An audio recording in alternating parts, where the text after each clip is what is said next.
ایک بزرگ نہر کے کنارے جا رہے تھے۔ ان کو بھوک بھی لگی ہوئی تھی مگر فقیر بندے تھے، خرچ کرنے کے لیے پاس کچھ تھا نہیں۔ نہر میں ایک سیب دیکھا جو بہتا ہوا جا رہا تھا۔ انہوں نے سیب لیا۔ کھانے کے بعد خیال گزرا کہ یہ سیب تو میرا نہیں تھا، یہ تو کسی اور کا تھا۔ میں نے بغیر اجازت کھا لیا۔ مجھے اس بندے سے یا تو معافی مانگنی ہے یا قیمت ادا کرنی ہے۔ چنانچہ جدھر سے پانی آ رہا تھا ادھر جانے لگے۔ آگے کچھ دور جانے کے بعد دیکھا کہ ایک باغ ہے جس میں سیب کے درخت ہیں۔ سمجھ گئے یہاں سے گرا ہوگا۔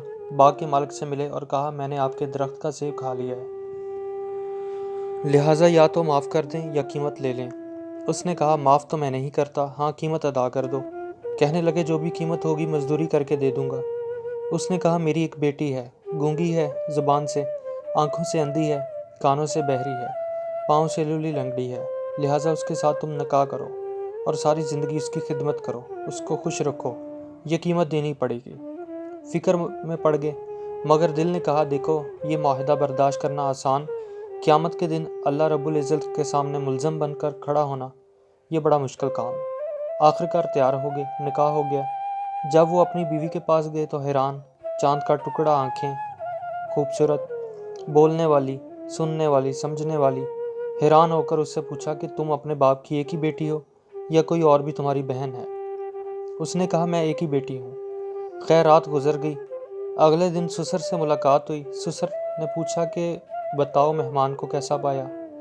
کہا آپ نے تو سچویشن کچھ اور ہی بتائی تھی مگر وہ تو ایسی نہیں، وہ بہت دانا بینا، آپ کے بتلائے ہوئے ہر عیب سے مبرہ ہے۔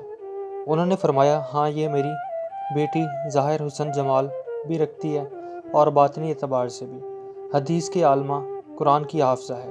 میں چاہتا تھا اس کے لیے کوئی ایسا خاوند ڈھونڈوں کہ جس کے دل میں اللہ کا خوف ہو، کیونکہ جس کے دل میں خوف خدا نہ ہو وہ بیوی کے حقوق صحیح ادا نہیں کر سکتا۔ اسی لیے سورہ نساء پڑھ کر دیکھی تو ہر دوسری چوتھی آیت میں اتقوا اللہ اتقوا اللہ ہے، کیونکہ اللہ تعالیٰ جانتے ہیں کہ جب تک اللہ تعالیٰ کا خوف دل میں پیدا نہیں کریں گے وہ دوسروں کے حقوق کو صحیح ادا نہیں کر سکیں گے۔ تو میں چاہتا تھا کہ کوئی ایسا بندہ ملتا۔ جب تم نے ایک سیب کی وجہ سے معافی مانگی تو میں نے کہا اس کے دل میں خوف خدا ہے، اس لیے میں نے اپنی بیٹی کے لیے تمہیں خاوند کے طور پر تجویز کیا۔ دونوں ساتھ رہنے لگے۔ اللہ رب العزت نے انہیں بیٹا دیا جس کا نام انہوں نے نعمان رکھا۔ یہ نعمان بڑا ہو کر امام اعظم ابو حنیفہ رحمۃ اللہ علیہ ہو گئے۔